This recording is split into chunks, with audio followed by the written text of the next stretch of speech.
Aishu questions ಕೇಳ್ತಾಳೆ. So that kind of a debate. Learn to say no. No ಹೇಳೋದು ತುಂಬಾ ತುಂಬಾ ಇಂಪಾರ್ಟೆಂಟ್. ಹೇಳಲ್ಲ ನಂಗೆ ಗೊತ್ತು, ಹೇಳಲ್ಲ. ಒಂದು ಎಮೋಷನ್ಸ್ ಅನ್ನೋದು ಇರುತ್ತಲ್ವಾ, no marriage is the best. Parents ಹೆಂಗಿರುತ್ತೋ ಮಕ್ಳಿಗೂ ಹಂಗೆ ಇರುತ್ತೆ. ನಮ್ಮಪ್ಪ ಹಂಗಿರ್ಬೇಕು, ನಮ್ಮಮ್ಮ ಹಿಂಗ್ ನೋಡ್ಕೋಬೇಕು ಅಂತ. ಸೊ ಜೋವಿಯಲ್ ಆಗಿ ಮಕ್ಕಳನ್ನ ಬೆಳ್ಸಕ್ಕಾಗಲ್ಲ, ಸ್ವಲ್ಪ ಆದ್ರೂ ಒಂದು ನಮ್ದು ವ್ಯಾಲ್ಯೂಸ್ ನ ಇಟ್ಕೊಂಡು ಮಕ್ಕಳನ್ನ ಬೆಳ್ಸೋಣ.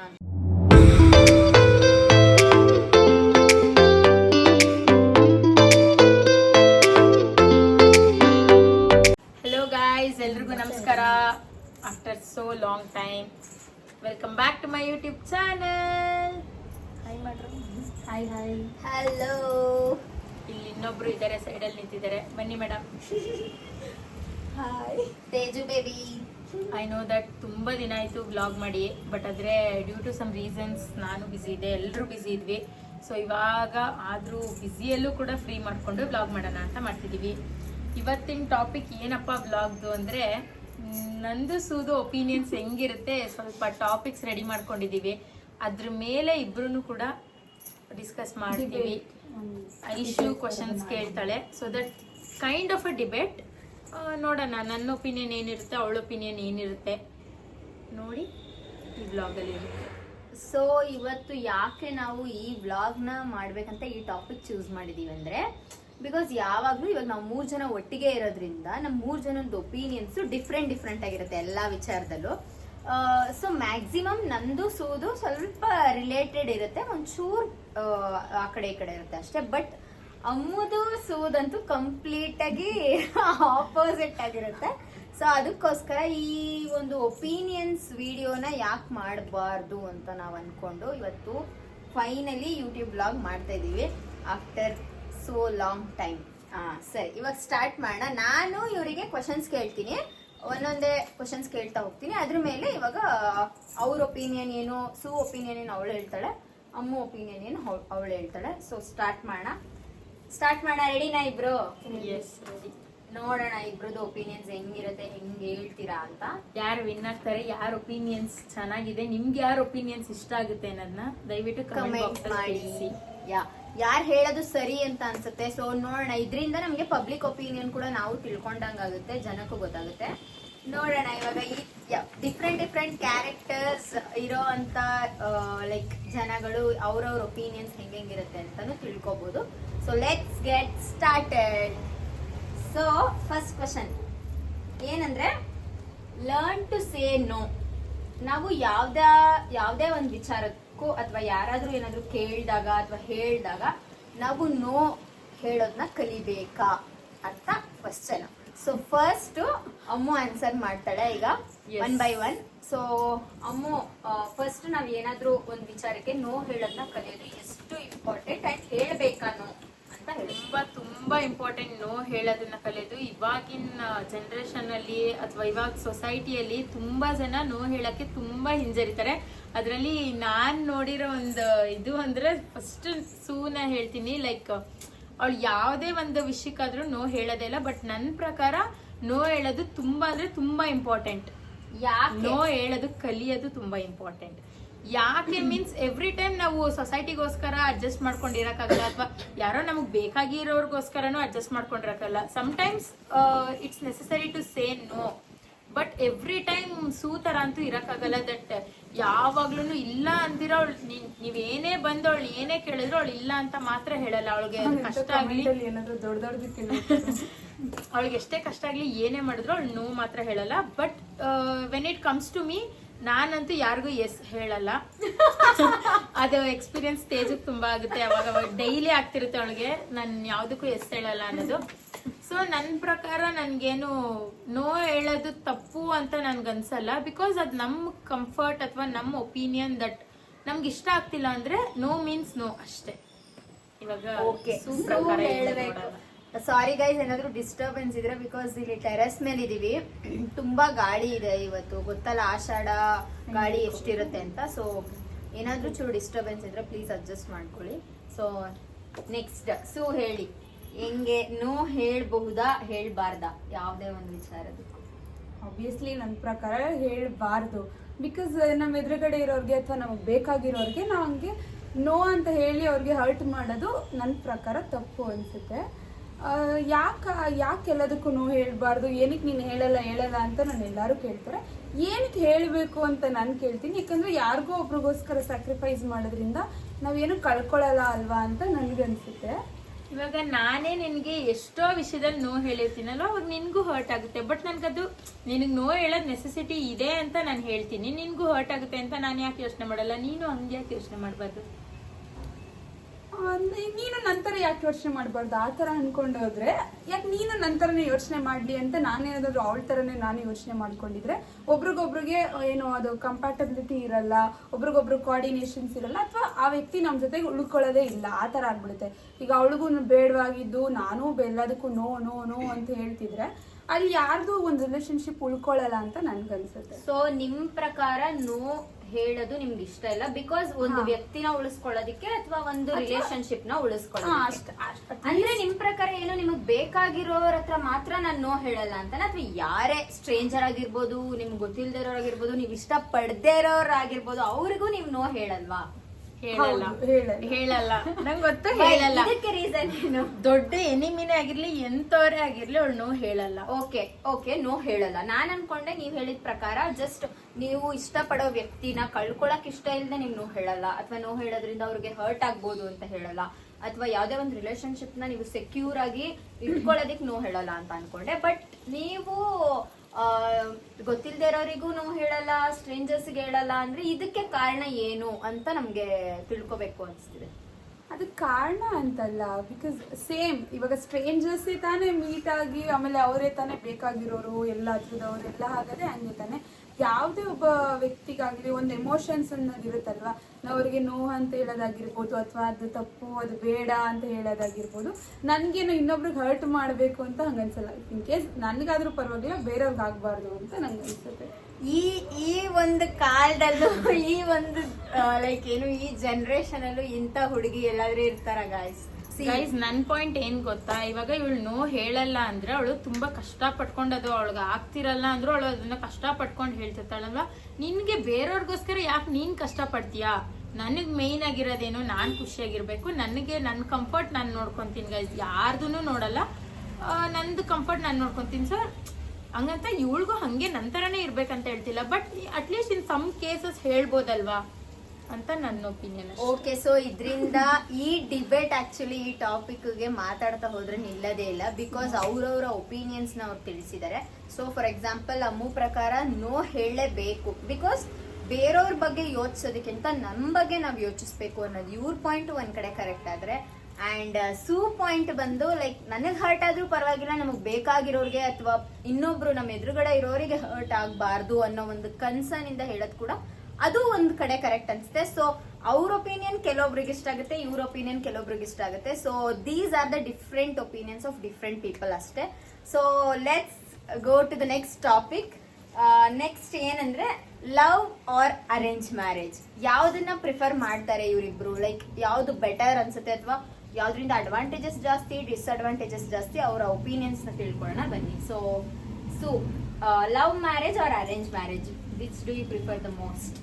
ಅರೇಂಜ್ ಮ್ಯಾರೇಜ್ ಇಲ್ಲ ಅಂತಂದ್ರೆ ಲವ್ ಕಮ್ ಅರೇಂಜ್ ಮ್ಯಾರೇಜ್ ಆದ್ರೂ ಓಕೆ, ಬಟ್ ತೀರಾ ಅಪೋಸ್ ಮಾಡಿ ಲವ್ ಮ್ಯಾರೇಜ್ ಮಾಡ್ಕೊಂಡು ಅಪ್ಪ ಅಮ್ಮನೆ ಬೇಡ ಅಂತ ಹೋಗೋದು, ಅಥವಾ ಹುಡುಗನ ಮನೆಯಲ್ಲೇ ಬೇಡ ಅಂತ ಹೋಗ್ಬಿಡೋದು, ಆ ಥರ ಮಾಡೋದು ಬೇಡ, ಇಷ್ಟನೂ ಇಲ್ಲ ನನಗಂತೂ. ಸೊ ಪ್ರಾಬಬ್ಲಿ ಅರೇಂಜ್ ಮ್ಯಾರೇಜ್ ಒಟ್ಟಿನಲ್ಲಿ ಎಲ್ಲರೂ ಒಪ್ಕೊಂಡು ಆಗೋ ಮದುವೆ ಸರಿ ಅಂತ ಅನಿಸುತ್ತೆ. ಅದೆಲ್ಲ ಅಡ್ವಾಂಟೇಜಸ್ಸು ಎಲ್ಲ ಮದುವೆಲೂ ಅಡ್ವಾಂಟೇಜು ಇದೆ, ಡಿಸ್ಅಡ್ವಾಂಟೇಜು ಇದೆ. ಅದು ಅವರಿಬ್ಬರು ಒಂದು ರಿಲೇಶನ್ಶಿಪ್ ಮೇಲೆ, ಅವರಿಬ್ರು ಒಂದು ಅಂಡರ್ಸ್ಟ್ಯಾಂಡಿಂಗ್ ಮೇಲೆ ಇರುತ್ತೆ ಅಂತ ನನಗನ್ಸುತ್ತೆ. ಸೊ ನಿಮ್ ಪ್ರಕಾರ ಅರೇಂಜ್ ಮ್ಯಾರೇಜ್ ಇಸ್ ಬೆಸ್ಟ್ ಅಂತ ನಿಮ್ಗೆ ಅನ್ಸುತ್ತೆ. ಸೊ ಅಟ್ ಲೀಸ್ಟ್ ಇಲ್ಲ ಲವ್ ಮಾಡಿ ಆದ್ರೂ ಅರೇಂಜ್ ಆಗ್ಬೇಕು, ಅದು ಮನೇಲೆಲ್ಲ ಕುತ್ಕೊಂಡು ಆಗೋದು ಬೆಸ್ಟ್ ಅಂತ ಅನ್ಸುತ್ತೆ. ಅದು ನಿಮ್ಮ ವಿಚಾರದಲ್ಲ, ಅಥವಾ ಎಲ್ಲರಿಗೂ ನೀವು ಅದನ್ನ? ಎಲ್ಲಾರ್ಗು ಅದನ್ನೇ ಹೇಳಕ್ ಇಷ್ಟಪಡ್ತೀನಿ. ಯಾಕಂತಂದ್ರೆ ಇವಾಗ ಈ ತರ ಓಡೋಗ್ ಮದ್ವೆ ಆಗೋದು, ಪಾಪ ಅಪ್ಪ ಅಮ್ಮನ್ಗೆ ಹರ್ಟ್ ಮಾಡೋದು, ಅಥವಾ ಅವ್ರಿಗೇನೆ ಫ್ಯೂ ಡೇಸ್ ಆದ್ಮೇಲೆ ಅವ್ರಿಗೆ ಅಯ್ಯೋ ನಾನು ರಿಗ್ರೆಟ್ ಮಾಡ್ಕೋತಾರೆ, ಹಿಂಗ ಅಪ್ಪ ಅಮ್ಮನ್ ಬಿಟ್ಟು ಬಂದೆ ಹಂಗೆ ಹಿಂಗೆ ಅನ್ಕೊಂಡು. ಅಥವಾ ಎಷ್ಟೋ ಜನ ಹೋಗಿ ಮದ್ವೆ ಆದಿ ಸ್ವಲ್ಪ ದಿನಕ್ಕೆ ಬಿಟ್ಬಿಟ್ಟು ಹೋಗ್ಬಿಡೋದು, ಆ ಥರ ಏನೇನೋ ಆಗುತ್ತೆ. ಅದ್ರ ಬದಲು ಕುತ್ಕೊಂಡು ದೊಡ್ಡವ್ರ ಮಧ್ಯೆ ಎಲ್ಲ ಮಾತಾಡಿ ಒಂದಿದ್ರೆ ಒಂದು ಭಯ ಇರುತ್ತೆ, ಹುಡುಗನ ಮನೆಯವ್ರಿಗಾಗಿರ್ಬೋದು ಅಥವಾ ಹುಡುಗನ್ಗಾಗಿರ್ಬೋದು. ಇಲ್ಲ ಅಂದ್ರೆ ಏನ್ ಬಿಡಪ್ಪ ಅನ್ನೋ ಒಂದು ಲೀನಿಯನ್ಸ್ ಇರುತ್ತೆ ಅಂತ ನನ್ಗನ್ಸ್ಬಿಡುತ್ತೆ. ಸೊ ಎಲ್ಲರೂ ಒಪ್ಕೊಂಡು ಯಾರೋ ಒಬ್ರು ದೊಡ್ಡವರು ಅನ್ನೋದಿದ್ರೆ ಅವಾಗ ಅವ್ರಿಗೂ ಸ್ವಲ್ಪ ಭಯ ಭಕ್ತಿ ಅನ್ನೋದಿದ್ದು ಒಟ್ಟಿಗೆ ಇರ್ತಾರೆ ಇಬ್ರು ಚೆನ್ನಾಗಿ ಅಂತ ನನ್ಗನ್ಸುತ್ತೆ. ಸರಿ, ಒಳ್ಳೇದಾಗ್ಲಿ ನಿಮ್ಗೂ. Love cum arrange or arrange marriage ಆಗಲಿ ಅಂತ ವಿಶ್ ಮಾಡ್ತೀನಿ. So next Ammu, love or arrange marriage ಯಾವುದು ನಿಮ್ ಪ್ರಕಾರ ಬೆಸ್ಟ್ ಅನ್ಸುತ್ತೆ? ಸೂ ಹೇಳ್ದಂಗೆ like arrange marriage best, love cum arrange marriage best ಅಂತ ನಾನು ಹೇಳಲ್ಲ. ನಾನು ಮೇನಾಗಿ ಪ್ರಿಫರ್ ಮಾಡೋದಂದ್ರೆ love cum arrange marriage. Because ನನ್ಗೆ ಕಂಪ್ಲೀಟಾಗಿ ಲವ್ ಮ್ಯಾರೇಜು ಇಷ್ಟ ಇಲ್ಲ, ಬಟ್ ಅರೇಂಜ್ ಮ್ಯಾರೇಜ್ ಅಂತ ನಂಗೆ ಇಷ್ಟನೇ ಇಲ್ಲ. ಬಿಕಾಸ್ ನೋಡಿದೀನಿ, ತುಂಬಾ ಜನ ನೋಡಿದೀನಿ ಈ ತರ ಅರೇಂಜ್ ಮ್ಯಾರೇಜ್ ಆಗಿ ಹೆಂಗಿರ್ತಾರೆ ಅನ್ನೋದನ್ನ ತುಂಬಾ ಜನ ನೋಡಿದೀನಿ. ಸೊ ಇನ್ನ ನಾನು ಮದುವೆ ಆಗಿಲ್ಲ, ಬಟ್ ಆದ್ರೂ ಆ ಎಕ್ಸ್ಪೀರಿಯನ್ಸ್ ಎಲ್ಲ ನೋಡಿದೀನಲ್ವಾ. ಸೊ ನನ್ನ ಮೈಂಡಲ್ಲಿ ಏನು, ನನಗೆ ಆಗ್ಲಿ ಇನ್ನೊಬ್ರಿಗೆ ನಾನು ರೆಫರೆನ್ಸ್ ಮಾಡೋದೇ ಆಗ್ಲಿ love cum arrange marriage. Love ಮಾಡಿ, ಆದ್ರೆ ಲವ್ ಮಾಡಿದಾಗ್ಲೂ ಅಷ್ಟೇ ನಿಮ್ಮ ರಿಲೇಶನ್ಶಿಪ್ಸ್ ಹೆಂಗಿರ್ಬೇಕು ಅಥವಾ ಅಂಡರ್ಸ್ಟ್ಯಾಂಡಿಂಗ್ ಹೆಂಗಿರ್ಬೇಕು, ರಿಲೇಶನ್ಶಿಪ್ ಹೆಂಗಿರ್ಬೇಕು, ಅಥವಾ ಹುಡುಗಿನ ಹೆಂಗ್ ನೋಡ್ಕೊಂಡಿರ್ಬೇಕು, ಅಥವಾ ಹುಡುಗ ಹೆಂಗ್ ನೋಡ್ಕೋಬೇಕು, ಅದನ್ನೆಲ್ಲ ನೋಡ್ಕೊಂಡು ಕಂಪ್ಲೀಟ್ ಆಗಿ ಹುಡುಗಿ ಮೇಲೂ ಡಿಪೆಂಡ್ ಆಗಿರ್ಬೋದು, ಅಥವಾ ಹುಡುಗನ ಮೇಲೂ ಡಿಪೆಂಡ್ ಆಗಿರ್ಬಾರ್ದು. ಇನ್ ದಿಸ್ ಜನರೇಷನ್ ಯಾರು ಅಷ್ಟೊಂದು ಇರಲ್ಲ, ಬಟ್ ಆದ್ರೆ ತುಂಬಾ ಕೇಸಸ್ ನೋಡ್ತಿರ್ತೀವಿ. ಲೈಕ್ ಇವಾಗ ಹುಡುಗ ಬರೀ ಹುಡುಗಿ ಮೇಲೆ ಡಿಪೆಂಡ್ ಆಗಿದ್ದಾನೆ, ಅಥವಾ ಹುಡುಗಿ ಬರೀ ಹುಡುಗನ ಮೇಲೆ ಡಿಪೆಂಡ್ ಆಗಿದ್ದಾರೆ ಅಂತ. ಇವಾಗ ಅರೇಂಜ್ ಮ್ಯಾರೇಜ್ ಅಲ್ಲೆಲ್ಲ ಹೆಂಗಿರುತ್ತೆ, ಹುಡುಗಿ ಕಂಪ್ಲೀಟ್ ಆಗಿ ಹುಡುಗನ ಮೇಲೆ, ಗಂಡನ ಮೇಲೆ ಡಿಪೆಂಡ್ ಆಗಿರ್ತಾರೆ. ಸೊ ಆ ಲೈಫ್ ಕೂಡ ನಂಗೆ ಇಷ್ಟ ಇಲ್ಲ. ಜಸ್ಟ್ ಲವ್ ಮಾಡಬೇಕು, ಒಂದು ಅಂಡರ್ಸ್ಟ್ಯಾಂಡಿಂಗ್ ಇರಬೇಕು, ಅರ್ಥ ಮಾಡ್ಕೊಂಡು ಅವ್ರ ಬಗ್ಗೆ ಕಂಪ್ಲೀಟ್ ಆಗಿ ತಿಳ್ಕೊಂಡು ದೆನ್ ಅರೇಂಜ್ ಮ್ಯಾರೇಜ್ ಆಗಬೇಕು. So love cum arrange. No marriage ಅಂತ best. Actually no marriage is best. ತುಂಬಾ ಸಲ ಆಪ್ಷನ್ ಕೊಟ್ಟೇ ಇಲ್ಲ. ಈಗಿನ ಒಂದು ಕಾಲಕ್ಕೆ actually no marriage is the best option. Actually ಮುಂಚೆ ಎಲ್ಲ ಹೇಳ್ತಿದ್ದ ಅಯ್ಯೋ ನಂಗೆ ಮದ್ವೆಗಿದ್ವೆ ಎಲ್ಲ ಏನು ಬೇಡ ಅಂತ, ಬಟ್ ರಿಯಾಲಿಟಿಯಲ್ಲಿ ನೋಡಿದ್ರೆ ಇಟ್ಸ್ ನೆಸೆಸರಿ. ಏನು ಮಾಡೋಕ್ಕಾಗಲ್ಲ, ಮನೆಯವ್ರಿಗೋಸ್ಕರ ಆಗ್ಲೇಬೇಕು, ಎಲ್ಲ ಇರುತ್ತೆ. ಬಟ್ ಆದ್ರೂ ಹೆಂಗ್ ಆಗ್ಬೇಕು, ನಾವ್ ಯಾರನ್ನ ಚೂಸ್ ಮಾಡ್ಕೋತೀವಿ, ನಮ್ಮ ಪಾರ್ಟ್ನರ್ನ ಹೆಂಗ್ ಚೂಸ್ ಮಾಡ್ತೀವಿ ಅನ್ನೋದು ಮ್ಯಾಟರ್ ಆಗುತ್ತೆ. ಬಿಕಾಸ್ ನಾನು ಯಾಕೆ ನಾನು ಅರೇಂಜ್ ಮಾಡೋದನ್ನ ತುಂಬಾ ಅಪೋಸ್ ಮಾಡ್ತೀನಿ ಅಂದ್ರೆ, ಐ ಥಿಂಕ್ ಲೈಕ್ ಯಾರೋ ಒಬ್ರು ಸ್ಟ್ರೇಂಜರ್ ಬರ್ತಾರೆ, ಅವ್ರನ್ನ just one period of time 2 to 3 months maximum ಅಂದ್ರೆ 6 months ಅಷ್ಟರಲ್ಲಿ ಎಂಗೇಜ್ಮೆಂಟ್ ಆಗುತ್ತೆ, ಮದ್ವೆ ಆಗುತ್ತೆ, ನೋಡೋ ಶಾಸ್ತ್ರ ಎಲ್ಲ ಆಗಿ ಮದ್ವೆನೂ ಆಗೋಗುತ್ತೆ. ಸೊ ದಟ್ ನನ್ನ ಪ್ರಕಾರ ಅವಾಗ ಅಷ್ಟು ಅಂಡರ್ಸ್ಟ್ಯಾಂಡಿಂಗ್ ಇರಲ್ಲ, ಅಥವಾ ನಾವ್ ಅವ್ರನ್ನ ಅರ್ಥ ಮಾಡ್ಕೊಂಡಿರಲ್ಲ. ಲವ್ ಅಲ್ಲೂ ಕೂಡ ಲೈಕ್ ಮೋಸಗಳು ನಡೆಯಲ್ಲ ಅಂತ ನಾನು ಹೇಳಲ್ಲ, ಬಟ್ ನಡೆಯುತ್ತೆ. ಆದ್ರೂ ಜಸ್ಟ್ ನಾವು ಜೆನ್ಯೂನ್ ಪರ್ಸನ್ ಅಥವಾ ನಮ್ಮ ಪಾರ್ಟ್ನರ್ನ ಹೆಂಗ್ ಚೂಸ್ ಮಾಡ್ತೀವಿ ಅನ್ನೋದ್ರ ಮೇಲೆ ಡಿಪೆಂಡ್ ಆಗುತ್ತೆ. That's my opinion. Okay, so maximum ಇಲ್ಲಿ ನಮಗೆ ಗೊತ್ತಾಗಿದ್ದ ಉತ್ತರ ಏನಂದ್ರೆ love cum arrange marriage is the best ಅಂತ. ಸೊ ನಿಮ್ಗೆ ಏನನ್ಸುತ್ತೆ, love marriage, arrange marriage, love cum arrange marriage ಅನ್ಸುತ್ತಾ ಅಥವಾ ನೋ ಮ್ಯಾರೇಜ್ ಅನ್ಸುತ್ತಾ ಅನ್ನೋದನ್ನ ಕಮೆಂಟ್ ಬಾಕ್ಸ್ ಅಲ್ಲಿ ತಿಳಿಸಿ. ಸೊ ನೆಕ್ಸ್ಟ್ ಕ್ವಶನ್ಗೆ ಹೋಗೋಣ. ಪೇರೆಂಟಿಂಗ್. ಸೊ ಈಗಿನ ಜನರೇಷನ್ ಅಲ್ಲಿ ಪೇರೆಂಟಿಂಗ್ ಅನ್ನೋದು ಎಷ್ಟು ಇಂಪಾರ್ಟೆಂಟ್ ಅಂದ್ರೆ ನಿಮ್ ಪ್ರಕಾರ ಪೇರೆಂಟಿಂಗ್ ಅಂದ್ರೆ ಹೆಂಗಿರ್ಬೇಕು, ಪೇರೆಂಟ್ಸ್ ಲೈಕ್ ಮಕ್ಕಳನ್ನ ಹೆಂಗ್ ನೋಡ್ಕೋಬೇಕು, ಅವ್ರ ಪೇರೆಂಟಿಂಗ್ ಓವರ್ ಆಲ್ ಹೆಂಗಿರ್ಬೇಕು ಅನ್ನೋದು ನಿಮ್ಮ ಒಪಿನಿಯನ್ಸ್ ಹೇಳಿ. So Ammu, according to you ಹೆಂಗಿರ್ಬೇಕು parent? We all know that ಇವಾಗ ನಮ್ಮ ಪೇರೆಂಟ್ಸ್ ಎಲ್ಲ ನಮ್ಮನ್ನ ಹೆಂಗ್ ನೋಡ್ಕೋತಿದ್ದಾರೆ, ಅಥವಾ ನಮ್ಮ ಸುತ್ತಮುತ್ತ ಇರೋ ಪೇರೆಂಟ್ಸ್ಗಳಾಗ್ಲಿ, ಇವಾಗಿನ ಜನರೇಷನ್ ಪೇರೆಂಟ್ಸ್ ಆಗ್ಲಿ ಹೆಂಗ್ ನೋಡ್ಕೋತಿದ್ದಾರೆ ಅನ್ನೋದು ನಮ್ಗೆ ಗೊತ್ತಿದೆ. ಲೈಕ್ ಏನು ಒಂದು ಟಿಪಿಕಲ್ ಪೇರೆಂಟ್ಸ್, ಈಗ ಏನಂತಾರೆ ಇಂಡಿಯಾಲಿ ಮೇನ್ ಆಗಿ ಒಂದು ಆರ್ಥೋಡಾಕ್ಸ್ ಫ್ಯಾಮಿಲಿಯಿಂದ ಬಂದ್ರೆ ಪೇರೆಂಟ್ಸ್ ಹೆಂಗಿರ್ತಾರೆ, ಅವ್ರ ಮಕ್ಳನ್ನು ಹಂಗೆ ಹೆಂಗ್ ತಗೊಂಡ್ಬರ್ತಾರೆ, ಹೆಂಗೆ ನರಿಶ್ ಮಾಡ್ತಾರೆ ಅನ್ನೋದನ್ನ ನೋಡ್ತಿದೀವಿ. ಈಗ ನಮ್ಮನೇಲೇ ಆದ್ರೂ ಅಷ್ಟೇ ಸರ್ಟೆನ್ ರೂಲ್ಸ್ ಅಂಡ್ ರೆಗ್ಯುಲೇಷನ್ಸ್ ಇರುತ್ತೆ. ಪರ್ಟಿಕ್ಯುಲರ್ ಆಗಿ ಇನ್ನು ಹೆಣ್ಮಕ್ಳಿಗೆ ಅಂತ ಬಂದ್ರೆ ಪರ್ಟಿಕ್ಯುಲರ್ ಇಷ್ಟೇ ಹಿಂಗೆ ಇರಬೇಕು, ಇದೇ ಮಾಡ್ಬೇಕು, ಅದೇ ಮಾಡ್ಬೇಕು ಅನ್ನೋದು ಪರ್ಟಿಕ್ಯುಲರ್ ಇರುತ್ತೆ. But I don't like such a things. Like ನನ್ಗೆ ಅಷ್ಟು ನಾನು ಕಂಫರ್ಟಬಲ್ ಆಗಿ ಇರಲ್ಲ ಆ ಥರ ಇದ್ರೆ. ನಾನು ನಮ್ಮ ಮನೇಲೂ ವಾಯ್ಸ್ ರೈಸ್ ಮಾಡ್ತೀನಿ, ಕೇಳ್ತೀನಿ, ಬಟ್ ಆದ್ರೂ ಏನು ಮಾಡೋಕ್ಕಾಗಲ್ಲ. ಇವಾಗ ಬಂದ್ಬಿಟ್ರೆ ಅದಂಗೆ, ಅದನ್ನ ನಾವು ಫಿಲ್ಟರ್ ಮಾಡೋಕ್ಕಾಗಲ್ಲ. ಅಟ್ಲೀಸ್ಟ್ ನಾವು ಇದನ್ನೆಲ್ಲ ಎಕ್ಸ್ಪೀರಿಯನ್ಸ್ ಮಾಡಿರೋರಾದ್ರೂ ನಮ್ಗಿರೋ ಒಂದು ರಿಸ್ಟ್ರಿಕ್ಷನ್ಸ್ ಏರಿಯಾನ, ಒಂದು ಬೌಂಡ್ರಿನ ಎಲ್ಲ ರಿಮೂವ್ ಮಾಡಿ ನೆಕ್ಸ್ಟ್ ನಮ್ಮ ಚಿಲ್ಡ್ರನ್ನ ಹೆಂಗ್ ನೋಡ್ಕೋಬೇಕು, ನಮ್ಮ ಮಕ್ಳನ್ನ ಹೆಂಗ್ ನೋಡ್ಕೋಬೇಕು, ಆ ಥರ ನೋಡ್ಕೋಬೇಕಂತ ಅನ್ಸುತ್ತೆ. ಆದ್ರೆ ಇವಾಗ ನಡೀತಿರೋ ಕೆಲವ್ರು ನೋಡ್ಕೋತಿದಾರಿಲ್ಲ ಅಂತಲ್ಲ, ಸ್ವಲ್ಪ ಎಜುಕೇಟೆಡ್ ಪೇರೆಂಟ್ಸ್ ಆಗಿರ್ಬೋದು, ಅವರೆಲ್ಲ ತುಂಬಾ ಚೆನ್ನಾಗಿ ನೋಡ್ಕೋತಿದ್ದಾರೆ ಮಕ್ಳನ್ನ. ಹಂಗಂತ ಮಕ್ಳನ್ನ ಫ್ರೀಯಾಗಿ ಬಿಟ್ಬಿಡ್ಬೇಕು ಅಂತಲ್ಲ, ಅದು ಒಂದು ಥಾಟ್ ಇರುತ್ತೆ. Not so free, not so strict, ಮಕ್ಳ ಜೊತೆ ಫ್ರೆಂಡ್ಲಿ ಆಗಿರ್ಬೇಕು ಅಂತ ಇಷ್ಟಪಡ್ತೀನಿ. ಇವಾಗ ನಾವಿಬ್ರೆ ಸಿಸ್ಟರ್ಸು, ಲೈಕ್ ಇವಾಗ ಅವಳು ನನಗಿಂತ 2 years ದೊಡ್ಡವಳು, ಬಟ್ ನಾನು ಚಿಕ್ಕವಳೆ. ಅದನ್ನು ಸಮ್ಟೈಮ್ಸ್ ಅವಳ ಬುದ್ಧಿ ಹೇಳೋದಿರುತ್ತೆ, ಸಮ್ಟೈಮ್ಸ್ ನಾನು ಬುದ್ಧಿ ಹೇಳೋದಿರುತ್ತೆ. ಸೊ ಇವಾಗ ನಮ್ಮಿಬ್ರ ಮಧ್ಯೆ ಒಂದು ಅಂಡರ್ಸ್ಟ್ಯಾಂಡಿಂಗ್ ಇರುತ್ತೆ. ಅದೇ ಅಂಡರ್ಸ್ಟ್ಯಾಂಡಿಂಗ್ ಪೇರೆಂಟ್ಸ್ ಮಧ್ಯೆನೂ ಇರಬೇಕು. ಲೈಕ್ ಏನೇ ಒಂದು ಪೇರೆಂಟ್ಸ್ ಕಡೆಯಿಂದ ಏನೇ ಒಂದು ತಪ್ಪಿದ್ರು ಕೂಡ ಅದನ್ನ ನಾವು ಹೇಳಕ್ ಹೋದ್ರೆ they not accept it. But ಇವಾಗ ಚಿಕ್ಕ ಮಕ್ಳಿಂದ ಕಲಿಯೋದು ಕೂಡ ತುಂಬಾ ಇರುತ್ತೆ. ಬಟ್ ಅದನ್ನ ನಾವು ತಿಳ್ಕೊಂಡು ಲೈಕ್ ಒಂದು ಗುಡ್ ವೇ ಆಫ್ ಪೇರೆಂಟಿಂಗ್ ಸ್ಟೈಲ್ನ ನಾವು ಇವಾಗಿಂದನೇ ರೂಢಿ ಮಾಡ್ಕೋಬೇಕಂತ ಹೇಳ್ತೀನಿ. ಬಿಕಾಸ್ ಇವರಿಬ್ರು ಸದ್ಯದಲ್ಲೇ ಮದುವೆ ಆಗೋರಿದ್ದಾರೆ. ಹೌದು, ನೆಕ್ಸ್ಟ್ ಮಂತ್ ಅಲ್ವಾ ಸೌಂಡ್ ಬರ್ತದೆ. ನನ್ನ ಪ್ರಕಾರ ಪೇರೆಂಟಿಂಗ್, ಮಕ್ಕಳನ್ನ ನೋಡ್ಕೊಳ್ಳೋದು, ಮಕ್ಕಳನ್ನ ಸಾಕೋದು ತುಂಬ ಒಂದು ದೊಡ್ಡ ವಿಷಯ ಆ್ಯಕ್ಚುಲಿ. ಮದುವೆ ಆಗೋದು ಏನೋ ಮನೇಲಿ ಕಟ್ಬಿಡ್ತಾರೆ, ಮಾಡ್ಕೊಂಡ್ಬಿಡ್ತಾರೆ, ಮಕ್ಕಳು ಆಗ್ಬಿಡ್ತವೆ. ಆಮೇಲೆ ಇದೆಯಲ್ಲ ಮಕ್ಕಳನ್ನ ಬೆಳೆಸೋದಿರುತ್ತಲ್ಲ, ಒಂದು ಅವರು ಬುದ್ಧಿ ಬರೋವರೆಗೂ ಒಂದು 18-20 ವರ್ಷದವರೆಗೂ ತುಂಬ ಜೋಪಾನ ಮಾಡಬೇಕು ಮಕ್ಕಳುಗಳನ್ನ. ಚಿಕ್ಕ ವಯಸ್ಸಿಂದ ಮಕ್ಕಳಿಗೆ ಜಾಸ್ತಿ ಟೈಮ್ ಕೊಡಬೇಕು. ನನಗೆ ಚಿಕ್ಕ ವಯಸ್ಸಲ್ಲಿ ಜಾಸ್ತಿ ಟೈಮ್ ಕೊಡೋದಕ್ಕೆ ನಾನು ಕಲ್ತಿರೋದು ನನ್ನ ಪೇರೆಂಟ್ಸಿಂದ. ಮಕ್ಕಳುಗಳಿಗೆ ಜಾಸ್ತಿ ಟೈಮ್ ಕೊಡಬೇಕು. ಆಮೇಲೆ ಚೆನ್ನಾಗಿ ಓದಿಸೋದು ಅಷ್ಟೇ ಅಲ್ಲ, ಈಗ ಏನೋ ಒಳ್ಳೆ ಸ್ಕೂಲಿಗೆ ಸೇರಿಸ್ಬಿಡೋದು ಅಥವಾ ಕಾಲೇಜಿಗೆ ಕಳಿಸೋದು, ಎಲ್ಲ ಬೇಕಾಗಿರೋದು ಕೊಡಿಸ್ಬಿಡೋದು, ಅದೊಂದೇ ಮ್ಯಾಟ್ರ್ ಆಗಲ್ಲ ಮಕ್ಕಳುಗಳಿಗೆ. ಮಕ್ಳಿಗೂ ತುಂಬ ಆಸೆಗಳಿರೋದು. ಈಗ ಹೆಂಗೆ ಪೇರೆಂಟ್ಸ್ಗೆ ನನ್ನ ಮಗ ದೊಡ್ಡ ಕೆಲ್ಸಕ್ಕೆ ಹೋಗಬೇಕು, ನನ್ನ ಮಗಳು ಹಂಗಾಗಬೇಕು, ಆ ಥರನೇ ಪೇರೆಂಟ್ಸ್ ಹೆಂಗಿರುತ್ತೋ ಮಕ್ಳಿಗೂ ಹಾಗೆ ಇರುತ್ತೆ. ನಮ್ಮಪ್ಪ ಹಂಗಿರಬೇಕು, ನಮ್ಮಮ್ಮ ಹಿಂಗೆ ನೋಡ್ಕೋಬೇಕು ಅಂತ. ಸೊ ಪೇರೆಂಟ್ಸ್ಗಳು ಕೂಡ ಅದನ್ನು ಅರ್ಥ ಮಾಡ್ಕೋಬೇಕು. ಹೆಂಗೆ ಇವಾಗ ಪೇರೆಂಟ್ಸ್ ಹೆಂಗೆ ನಾನು ಮಾಡೋದೆಲ್ಲ ನನ್ನ ಮಕ್ಕಳಿಗೆ ಅಂತಾರೋ ಹಂಗೇನೆ ಪೇರೆಂಟ್ಸ್ಗಳು ತಿಳ್ಕೊಬೇಕು. ಮಕ್ಕಳು ಮಾಡೋದು ಕೂಡ ಅಪ್ಪ ಅಮ್ಮಂದಿರಿಗೆ ಮಾಡ್ತಾರೆ ಅಂತ ಅವರು ತಿಳ್ಕೊಬೇಕು. ಟೈಮ್ ಕೊಡೋದು ತುಂಬ ಇಂಪಾರ್ಟೆಂಟು. ಮತ್ತು ರೆಸ್ಪೆಕ್ಟ್ ಕೂಡ ಅಮ್ಮ ಹೇಳ್ದಂಗೆ ಹೌದು, ರೆಸ್ಪೆಕ್ಟ್ ಕೊಡಬೇಕು. ಯಾಕಂದರೆ ಚಿಕ್ಕ ಮಕ್ಕಳಿಂದ ಕೂಡ ಕಲಿಯೋದು ತುಂಬಾ ಇರುತ್ತೆ. ಬರೀ ನಾವು ದೊಡ್ಡವರು ಅಂದ್ಬಿಟ್ಟು ನಾನು ಹೇಳೋದೇ ಕರೆಕ್ಟು, ನಾನು ಹೇಳಿದ್ದೆ ಮಾಡು ಅಂತ ಹೇಳಬಾರ್ದು. ಅದನ್ನು ನಾವು ಫ್ಯೂಚರಲ್ಲಿ ಇಷ್ಟವರೆಗೂ ಆಗೋಗ್ಬಿಟ್ಟಿದೆ. ಇದೇ ಲಾಸ್ಟ್ ಜನ್ರೇಷನ್ ಅನಿಸುತ್ತೆ ಆ ಥರ ಪೇರೆಂಟ್ಸ್ ಇರೋದು. ಇನ್ನು ನೆಕ್ಸ್ಟ್ ಜನ್ರೇಷನಲ್ಲೆಲ್ಲ ನಿಜ ಆ ಥರ ಪೇರೆಂಟ್ಸ್ ಯಾರಿಗೂ ಸಿಗಲ್ಲ. ಅವರು ಒಂಥರ ಇನ್ನೋಸೆಂಟ್ ಇರ್ತಾರೆ ಅಪ್ಪ ಅಮ್ಮಂದಿರು. ಇನ್ಮೇಲೆ ಆ ಥರ ಯಾರು ಇನ್ನೋಸೆಂಟ್ಸ್ ಇರಲ್ಲ. ಯಾಕಂದರೆ ಎಲ್ಲರೂ ಈಗಿನ ಜನ್ರೇಷನ್ ಅವ್ರು ಇರೋದ್ರಿಂದ ಎಲ್ಲರಿಗೂ ಎಲ್ಲ ರೀತಿಯಿಂದನೂ ಗೊತ್ತಿರುತ್ತೆ, ಯಾವುದು ಏನೇನು ವಿಷಯ ಮ್ಯಾಟರ್ಸ್ ಎಲ್ಲರಿಗೂ ಗೊತ್ತಿರುತ್ತೆ.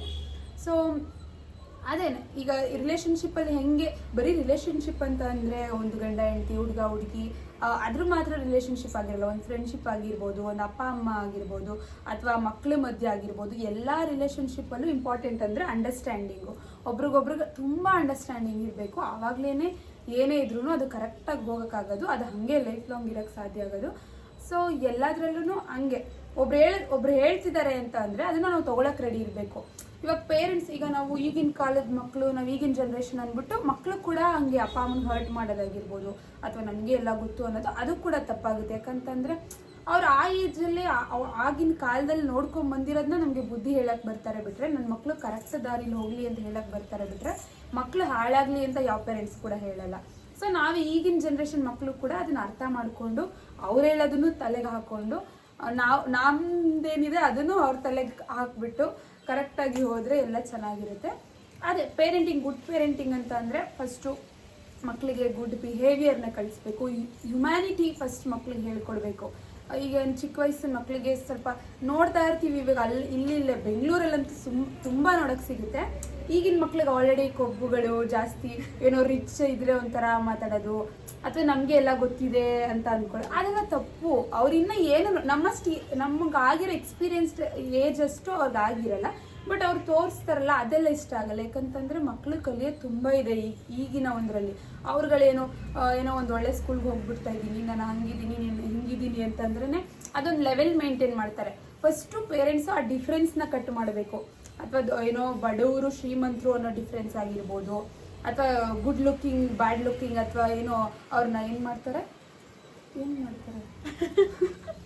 ಒಬ್ರಿಗೊಬ್ರಿಗೆ ಆಡ್ಕೊಳ್ಳೋದು, ಅಂದ್ರೆ ಇವಳು ಹಂಗಿದ್ದಾಳೆ ಟೀಸ್ ಮಾಡೋದು, ಅಥವಾ ಅವ್ರ ಬಾಡಿ ಶೇಮಿಂಗ್ ಮಾಡೋದು, ಆ ಥರ ಆ ಬುದ್ಧಿಗಳೆಲ್ಲ ಇರಬಾರ್ದು ಮಕ್ಕಳಿಗೆ. ಎಲ್ಲರನ್ನೂ ಈಕ್ವಲ್ ಆಗಿ ನೋಡೋದಿರಬೇಕು. ಈಗ ಸ್ಕೂಲಲ್ಲೇನೆ ಹೇಳ್ಕೊಡ್ತಿರ್ತಾರೆ ಈಕ್ವಾಲಿಟಿ ಇಸ್ ಮಸ್ಟ್. ಹೆಂಗೆ ಅಂತಂದ್ರೆ ಈಕ್ವಲ್ ಆಗಿರಬೇಕು, ಎಲ್ಲರೂ ಈಕ್ವಲ್, ಎಲ್ಲರೂ ಒಂದೇ ಅನ್ನೋ ಥರ ಹೆಂಗಿರ್ತಾರೋ ಮಕ್ಳುಗಳು ಕೂಡ ಎಲ್ಲಾನು ಈ ವಯಸ್ಸಲ್ಲಿಂದಾನೇ.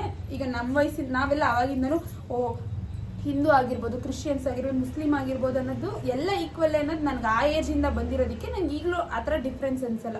ಅವ್ರ ಹತ್ರ ಮಾತಾಡಬಾರ್ದು, ಇವ್ರ ಫ್ರೆಂಡ್ಶಿಪ್ ಮಾಡಬಾರ್ದು ಅಂತ ನನಗನ್ಸಲ್ಲ. ಅಥವಾ ಇವ್ರು ಕೆಟ್ಟವ್ರು ಇರ್ಬೋದು, ಆ ಥರ ನಮ್ಗೆ ಅನ್ಸಲ್ಲ. ಬಿಕಾಸ್ ಆ ಒಂದು ಈಕ್ವಾಲಿಟಿ ಅನ್ನೋದು ಇಬ್ರಿಗೂ ಈಕ್ವಾಲಿಟಿ ಅನ್ನೋದು ಎಲ್ಲರ ಮೈಂಡ್ಗೂ ಬರಬೇಕು ಇಬ್ರಿಗೆ ಅಂತ ಇದೀನಿ. ಅಂದರೆ ಮಕ್ಳ ಮೈಂಡ್ ಸೆಟ್ಟಲ್ಲಿ ಇರಬೇಕು, ನಾವೆಲ್ಲ ಒಂದೇ ಅನ್ನೋದು ಆ ವಯಸ್ಸಿಂದ ಬರಬೇಕು. ಗುಡ್ ಬಿಹೇವಿಯರ್ಸ್ನ ಕಲಿಬೇಕು. ಆಮೇಲೆ ಓದೋ ವಯಸ್ಸಲ್ಲಿ ಚೆನ್ನಾಗಿ ಓದಬೇಕು. ಬ್ಯಾಡ್ ಹ್ಯಾಬಿಟ್ಸ್ ಎಲ್ಲ ಕಲಿಬೇರ ಕಟ್ ಮಾಡ್ಕೊಬಿಡಿ ನಾನು ಹೇಳೋದನ್ನ ಅಷ್ಟೇ ಅಲ್ವಾ. ಕಟ್ ಮಾಡೋದಕ್ಕೋಸ್ಕರ ನಿನ್ನ ಹತ್ರ ಮಾತಾಡಿಸ್ಬೇಕು. ಅದರಲ್ಲಿ ಯಾವ್ದು ಚೆನ್ನಾಗಿ ಮಾತಾಡಿರ್ತೀನಿ ಅದನ್ನ ಹಾಕೋಬಿಡಿ. ಅಷ್ಟೇ. ಏನು ಹೇಳ್ತಿದ್ದೆ ನಾನು?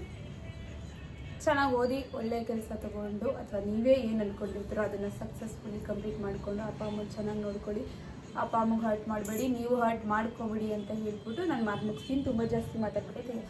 ಸಾರಿ. ಇದು ಒಂದು ಪಾಯಿಂಟ್ ಏನಂದ್ರೆ ಅಪ್ಪ ಅಮ್ಮ ಮಕ್ಳಿಗೂ ಸ್ವಲ್ಪ ಮಕ್ಳು ಒಪಿನಿಯನ್ ಸ್ವಲ್ಪ ಕೇಳಬೇಕು. ಬಿಕಾಸ್ ಯಾವುದೇ ವಿಷಯದಲ್ಲಾದ್ರೂ ಇವಾಗ ನನ್ಗಂತೂ ಅದು ಎಕ್ಸ್ಪೀರಿಯನ್ಸ್ ಆಗಿಲ್ಲ, ಕೆಲವ್ರಿಗಾಗಿರುತ್ತೆ. ಇವಾಗ ನೋಡ್ತಿರ್ತೀನಿ ಕೆಲವ್ರಿಗಾಗಿರುತ್ತೆ. ಲೈಕ್ ಇವಾಗ ಏನೋ ಒಂದು 10th ಆದ್ಮೇಲೆ ಏನ್ ತಗೋಬೇಕು ಅನ್ನೋದಾಗ್ಲಿ ಇನ್ನೊಂದಾಗ್ಲಿ ಎಲ್ಲ ಪೇರೆಂಟ್ಸ್ ಮೇಲೆ ಡಿಪೆಂಡ್ ಆಗಿರ್ತಾರೆ. ಎಜುಕೇಶನ್ ಬಗ್ಗೆ ಬಟ್ಟೆ ತಗೊಳ್ಳೋದಕ್ಕೆ ತುಂಬಾ ಅಂದ್ರೆ ತುಂಬಾ ಪೇರೆಂಟ್ಸ್ ಮೇಲೆ ಡಿಪೆಂಡ್ ಆಗಿರ್ತಾರೆ. ಯಾವ್ದಕ್ ಡಿಪೆಂಡ್ ಆಗ್ಬೇಕು ಅದಕ್ಕೆ ಆಗ್ಲಿ ಬೇಡ ಅಂತ ಹೇಳಲ್ಲ. ಬಟ್ ಆದ್ರೆ ಮಕ್ಳು ಒಪಿನಿಯನ್ ಕೂಡ ಮ್ಯಾಟರ್ ಆಗುತ್ತೆ. ನಾವು ಒಪಿನಿಯನ್ ಕೇಳಿದ ತಕ್ಷಣ ಅದನ್ನೇ ಇಂಪ್ಲಿಮೆಂಟ್ ಮಾಡ್ಬೇಕು ಅಂತ ಏನಿಲ್ವಲ್ವಾ. ಸೊ ಅಟ್ಲೀಸ್ಟ್ ಒಪಿನಿಯನ್ ಕೇಳಬೇಕು. ಸೊ ದಟ್ ಅವಾಗಾದ್ರೂ ಅವ್ರಿಗೆ ಸ್ವಲ್ಪ ಆದ್ರೂ ಹ್ಯಾಪಿ ಆಗುತ್ತೆ. ಏನೋ ನಮ್ಮ ಪೇರೆಂಟ್ಸ್ ನಮ್ಮ ಒಪಿನಿಯನ್ ಕೇಳ್ತಾರೆ, ಅವ್ರು ಅದನ್ನ ತಗೊಂತಾರೋ ಬಿಡ್ತಾರೋ, ಒಪಿನಿಯನ್ ಅಟ್ಲೀಸ್ಟ್ ಕೇಳ್ತಾರಲ್ವಾ ಅಂತ ಸ್ವಲ್ಪ ಮಕ್ಳಿಗೂ ಖುಷಿ ಆಗುತ್ತೆ. ಇದು ನನ್ನ ಲಾಸ್ಟ್ ಪಾಯಿಂಟ್. ಅದೇ ಇದೂ ಮುಗಿಯಲ್ಲ ಆಕ್ಚುಲಿ. ಇದು ಹೇಳಕ್ ಹೋಯ್ತು ಅಂದ್ರೆ ಕೇಳಿಸ್ಕೊಂತಾ ಇದೀನಿ. ಸೊ ಫೈನಲಿ ಇದರಿಂದ ನಮ್ಗೆ ಏನ್ ಅರ್ಥ ಆಗ್ತಿದೆ ಅಂದ್ರೆ ಲೈಕ್ ಇದೇನು ಅಪೋಸಿಟ್ ಒಪಿನಿಯನ್ಸ್ ಏನ್ ಇರ್ಲಿಲ್ಲ ಈ ಟಾಪಿಕ್ ಅಲ್ಲಿ. ಸೊ ಏನು ಓವರ್ ಆಲ್ ಆಗಿ ನಾವು ತಿಳ್ಕೊಂಡಿದ್ದು ಅಂದ್ರೆ ಮೇನ್ ಆಗಿ ಅಂಡರ್ಸ್ಟ್ಯಾಂಡಿಂಗ್ ಇರ್ಬೇಕು ಅಂಡ್ ಮಕ್ಳಿಗೆ ಟೈಮ್ ಕೊಡ್ಬೇಕು.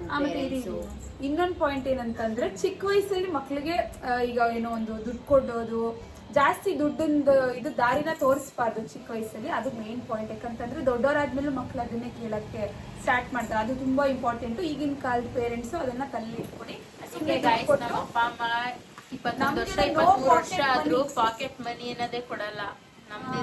ಇವಾಗ ಅದನ್ನು 50 ರೂಪಾಯಿ ಕೇಳ್ಬೇಕಂತಂದ್ರು ಏನಕ್ಕೆ 50 ರೂಪಾಯಿ ಅಂತ ಪ್ರಾಪರ್ ರೀಸನ್ ಕೊಟ್ಟಿನೇ ನಾವು ಕೊಟ್ರೇನೆ ಅದನ್ನ 50 ರೂಪಾಯಿ ವಾಪಸ್ಸು ನಮ್ಮ ಅಪ್ಪ ಅಮ್ಮ ಕೊಡೋದು. ಸೊ ನಮ್ ತರ ಸ್ವಲ್ಪ ಪಾಕೆಟ್ ಮನಿ ಎಲ್ಲ ಕಟ್ ಮಾಡಿ ಬೆಳೆಸಿ ಮಕ್ಳನ್ನ ಉದ್ದಾರ ಆಗ್ತಾರೆ. ಅಂಡ್ ಒನ್ ಮೋರ್ ಥಿಂಗ್, ಸ್ವಲ್ಪ ನಾನೇ ಆಡ್ ಆನ್, ಮೇ ಬಿ ಇದು ನಿಮ್ ತಲೆಯಲ್ಲಿ ಇರುತ್ತೆ ಬಟ್ ಈಗ ಮಾತಾಡುವಾಗ ಅದು ಬರ್ದೇ ಇರ್ಬೋದು. ನನಗೆ ಹೇಳ್ಬೇಕಂತ ಅನ್ಸಿದ್ ಒನ್ ಪಾಯಿಂಟ್ ಏನಂತ ಅಂದ್ರೆ ಮೇನ್ ಆಗಿ ಈ ಮೊಬೈಲ್ಗಳನ್ನ ಸ್ವಲ್ಪ ಅವಾಯ್ಡ್ ಮಾಡಿ ಮಕ್ಕಳಿಗೆ. ಸ್ವಲ್ಪ ಅಲ್ಲ, ಕಂಪ್ಲೀಟ್ ಆಗಿ ಅವಾಯ್ಡ್ ಮಾಡಿ. ಬಿಕಾಸ್ ನಿಮಗೆ ಗೊತ್ತು ಏನಂದ್ರೆ ಇವಾಗ ನಮಗೆಲ್ಲ ಮೊಬೈಲ್ ಎಲ್ಲ ಸಿಕ್ಕಿದ್ದು ಯಾವಾಗ ನಾವು ಹೈಸ್ಕೂಲ್ ಈ 10th. ನನಗೆ ಅಂದ್ರೆ ಸ್ವಂತ ನಂದೇ ಮೊಬೈಲ್ ಅಂತ ಸಿಕ್ಕಿದ್ದೆ ಕಾಲೇಜ್ ಟೈಮ್ ಅಲ್ಲಿ. ಕೊರೋನಾ ಬಂದಾಗ ಆನ್ಲೈನ್ ಕ್ಲಾಸಸ್ಗೋಸ್ಕರ. ಇವರಿಬ್ರಿಗಾದ್ರೂ ಪರವಾಗಿಲ್ಲ, PU ಸಿಕ್ತು. ನನಗ್ ಸಿಕ್ಕಿದ್ ಲಿಟ್ರಲಿ ನಾನು ಹಠ ಮಾಡಿ ಮಾಡಿ ಮಾಡಿ ಡಿಗ್ರಿಗೆ ಹೋಗ್ಬೇಕಾದ್ರೆ ತಗ್ಸ್ಕೊಂಡಿದ್ದೆ. ಸೊ ನಾವು ನಮ್ಗೆ ಅಂತ ಸಿಕ್ಕಿದ್ ಅವಾಗ. ಬಟ್ ನಾವು ಈ ತರ ಸ್ಮಾರ್ಟ್ ಫೋನ್ ಅಂತ ಈ ಸ್ಕ್ರೀನ್ ಟಚ್ ಮೊಬೈಲ್, ಅವಾಗ ಸ್ಕ್ರೀನ್ ಟಚ್ ಅಂತಿದ್ರಿ, ಸ್ಮಾರ್ಟ್ ಫೋನ್ ಅನ್ನೋದು ಗೊತ್ತಿರ್ಲಿಲ್ಲ. ಸೊ ಈ ಸ್ಕ್ರೀನ್ ಟಚ್ ಮೊಬೈಲ್ ಅಂತ ನಮ್ ಕೈಗೆ ಸಿಕ್ಕಿದ್ದು, ನಾವು ನೋಡಿದ್ದು ನಮ್ ಕೈಗೆ ಅನ್ನೋದಿದ್ರೆ ನಮ್ಮ ಒಂದ್ ಮನೇಲಿ ಯಾರ ಹತ್ರ ಆದ್ರೂ ಒಬ್ರ ಹತ್ರ ಇದ್ದಿದ್ದು ಸ್ಟಾರ್ಟ್ ಆಗಿತ್ತಂತ ಅಂದ್ರೆ ಅದು ಯಾವಾಗ ಒಂದು ಹೈಸ್ಕೂಲ್ ಟೈಮ್ ಅಲ್ಲಿ ಅನ್ಸುತ್ತೆ. ಅದಕ್ಕಿಂತ ಮುಂಚೆ ಮೊಬೈಲ್ ಅಂದ್ರೆ ಏನು ಅಂತಾನೆ ಗೊತ್ತಿರ್ಲಿಲ್ಲ. ಜಸ್ಟ್ ಕಾಲ್ ಮಾಡಕ್ ಒಂದು ಕೀಪ್ಯಾಡ್ ಇರ್ತಾ ಇತ್ತು ಹೊರತು ಇನ್ನೇನು ಈ ತರ ಮೊಬೈಲ್, ಇನ್ಸ್ಟಾಗ್ರಾಮ್, ಫೇಸ್ಬುಕ್, ಯೂಟ್ಯೂಬ್ ಏನು ಗೊತ್ತಿರ್ಲಿಲ್ಲ. ಲೈಕ್ ನಾವೆಲ್ಲ ಹಂಗೆ ಓದಿ ಅಲ್ಲಿವರೆಗೂ ಬೆಳೆದಿದೀವಿ. ಹೈಸ್ಕೂಲ್ ಎಲ್ಲ ಕಂಪ್ಲೀಟ್ ಮಾಡಿದ್ದೆ ನಾವು ಯಾವುದೇ ರೀತಿ ಮೊಬೈಲು, ಈ ಆನ್ಲೈನು, ಈ ಗೂಗಲ್ ಏನು ಇಲ್ಲದೆ. ಬಟ್ ಈಗಿನ ಕಾಲದಲ್ಲಿ ಒಂದು ಎಳೆ ಮಗುಗೆ, ಒಂದು 6 ತಿಂಗಳ ಮಗುಗೆ ಊಟ ಮಾಡಿಸ್ಬೇಕಂದ್ರೂ ಮೊಬೈಲ್ ಬೇಕು, ನಿದ್ದೆ ಮಾಡಿಸ್ಬೇಕಂದ್ರೆ ಮೊಬೈಲ್ ಬೇಕು. ಸೊ ಈ ಒಂದು ಹ್ಯಾಬಿಟ್ ತುಂಬಾ ಒಂದು ಪರಿಣಾಮ ಬೀರುತ್ತೆ ಮಕ್ಕಳ ಮೇಲೆನೆ ಅಂತ ನನ್ನ ಪ್ರಕಾರ ಅನ್ಸುತ್ತೆ. ಬಿಕಾಸ್ ತುಂಬಾ ಡೇಂಜರ್. ಇವಾಗ ಆಲ್ರೆಡಿ ನಾವು ತಿನ್ನೋ ಫುಡ್ಸ್ ಇಂದ ಎಲ್ಲ ಏನು ನಮ್ಗೆ ಪೌಷ್ಟಿಕಾಂಶ ಜಾಸ್ತಿ ಸಿಗದೆ ಆಲ್ರೆಡಿ ತುಂಬಾ ಹೆಲ್ತ್ ಪ್ರಾಬ್ಲಮ್ ಸ್ಟಾರ್ಟ್ ಆಗಿದೆ. ಚಿಕ್ಕ ವಯಸ್ಸಿಗೆ ಹಾರ್ಟ್ ಅಟ್ಯಾಕ್ ಸ್ಟಾರ್ಟ್ ಆಗಿದೆ. ಸೊ ಅದಕ್ಕೋಸ್ಕರ ಈ ತರ ಆಗಿರೋದ್ರಿಂದ ಮಕ್ಳಿಗೆ ಈಗಿಂದ ಮೊಬೈಲ್ ತೋರಿಸೋದಂತೂ ಖಂಡಿತ ಹೆಲ್ತ್ ಹಾಳಾಗೋದಂತೂ ಗ್ಯಾರಂಟಿ. ಸೊ ಅದಕ್ಕೋಸ್ಕರ ಪ್ಲೀಸ್ ಮೊಬೈಲ್ ಮೇನ್ ಆಗಿ ಅವಾಯ್ಡ್ ಮಾಡಿ ಅಂತ ನಾನ್ ಕೇಳ್ಕೊತೀನಿ. ಸೊ ಇದು ಮೇನ್ ಥಿಂಗ್ ಇನ್ ಪೇರೆಂಟ್ಹುಡ್ ಅಂತ ಅನ್ಸುತ್ತೆ. ನೆಕ್ಸ್ಟ್ ಸೊ ಇವಾಗ ಪೇರೆಂಟಿಂಗ್ ಅಂದ್ರೆ ಏನು ಅಂತ ಇಷ್ಟು ಚೆನ್ನಾಗಿ ಅರ್ಥ ಪೇರೆಂಟ್ಸೇ ಮಾಡಿದ್ದಾರೆ. ಆಗಿದ್ರೆ ಇಷ್ಟೊಂದು ಪೇರೆಂಟಿಂಗ್ ಬಗ್ಗೆ ಲೆಕ್ಚರ್ ಬಿಕಾಸ್ ನಾವು ಮಕ್ಕಳು ನಮ್ಗೆ ನಾವಿನ್ನು ಪೇರೆಂಟ್ಸ್ ಆಗಿಲ್ಲ, ಬಟ್ ನಮ್ ಪೇರೆಂಟ್ಸ್ ಹೆಂಗಿದ್ರು ಅದರಿಂದ ನಮ್ಗೆ ಈ ಕೆಲವೊಂದ್ರಲ್ಲಿ ಅದೇ ನಮ್ ಪೇರೆಂಟ್ಸ್ ತುಂಬಾ ಚೆನ್ನಾಗಿ ನಮ್ಮನ್ನ ನೋಡ್ಕೊಂಡಿದ್ದಾರೆ, ಏನು ಕಮ್ಮಿ ಮಾಡ್ದಿರಾ. ಬಟ್ ಅವರು ಇನೋಸೆಂಟ್ ಪೇರೆಂಟ್ಸ್ ಆಗಿದ್ರು. ಬಟ್ ಈಗ ನಮ್ಗೆ ನಾವೆಲ್ಲರೂ ಪೇರೆಂಟ್ಸ್ ಆದಾಗ ನಾವ್ ಯಾರು ಇನೋಸೆಂಟ್ಸ್ ಆಗಿರಲ್ಲ ಅಂತ ನಮ್ಮೆಲ್ರಿಗೂ ಗೊತ್ತು ಈಗಿನ ಜನರೇಷನ್ ಅವರು. ಸೊ ನಾವು ಬಟ್ ಈಗಿನ ಜನರೇಷನ್ ಇದೀವಿ ಅಂತ ಹೆಂಗ್ ಬೇಕಾದ್ರೆ ಹಂಗೆ ಜೋವಿಯಲ್ ಆಗಿ ಮಕ್ಕಳನ್ನ ಬೆಳ್ಸಕ್ಕಾಗಲ್ಲ. ಸ್ವಲ್ಪ ಆದ್ರೂ ಒಂದು ನಮ್ದು ವ್ಯಾಲ್ಯೂಸ್ ನ ಇಟ್ಕೊಂಡು ಮಕ್ಕಳನ್ನ ಬೆಳೆಸೋಣ ಅಂತ ಹೇಳ್ತಾ, ಸೊ ಇಲ್ಲಿಗೆ ಈ ಒಂದು ಏನಂತಾರೆ ಒಪಿನಿಯನ್ ಹೇಳ್ಕೊಳ್ಳೋ ಅಂತ ಒಂದು ಟಾಪಿಕ್ ಈ ಒಂದು ವ್ಲಾಗ್ ನ ನಾವು ಕಂಪ್ಲೀಟ್ ಮಾಡ್ತಾ ಇದೀವಿ, ಮುಗಿಸ್ತಿದೀವಿ. ಸೊ ಈ ವಿಡಿಯೋ ನಿಮ್ಗೆ ಇಷ್ಟ ಆಗಿದ್ರೆ ಪ್ಲೀಸ್ ಲೈಕ್ ಮಾಡಿ, ಶೇರ್ ಮಾಡಿ, ಕಮೆಂಟ್ ಮಾಡಿ. ಅಂಡ್ ಈ ಎಲ್ಲ ಒಂದು ಟಾಪಿಕ್ಸ್ ಒಪಿನಿಯನ್ ನಿಮ್ಗೆ ಏನ್ ಅನ್ನಿಸ್ತು ಅನ್ನೋದು ನಿಮ್ಮ ಒಪಿನಿಯನ್ ನ ಕಮೆಂಟ್ ಬಾಕ್ಸ್ ಅಲ್ಲಿ ಕಮೆಂಟ್ ಮಾಡಿ. ಮತ್ತೆ ನಾವು ಹೇಳಿದ್ರಲ್ಲಿ ಏನಾದ್ರು ನಿಮ್ಗೆ ತಪ್ಪು ಅಂತ ಅನ್ಸಿದ್ರೆ ಅಥವಾ ಇಂಥದ್ ಸರಿ ಅಂತ ಅನ್ಸಿದ್ರೆ, ಇಂಥದ್ದು ಇಷ್ಟ ಆಗಿದ್ರೆ ಅದನ್ನು ಕೂಡ ನಮ್ಗೆ ಕಮೆಂಟ್ ಅಲ್ಲಿ ತಿಳಿಸಿ ಅಂತ ಹೇಳ್ತಾ, ಪ್ಲೀಸ್ ಲೈಕ್ ಮಾಡಿ, ಶೇರ್ ಮಾಡಿ, ಕಮೆಂಟ್ ಮಾಡಿ and subscribe to Amrutha Gowda YouTube channel. And we will meet you all in the next vlog. Until then, bye bye. Thank you so much, Thank guys. you. Bye bye.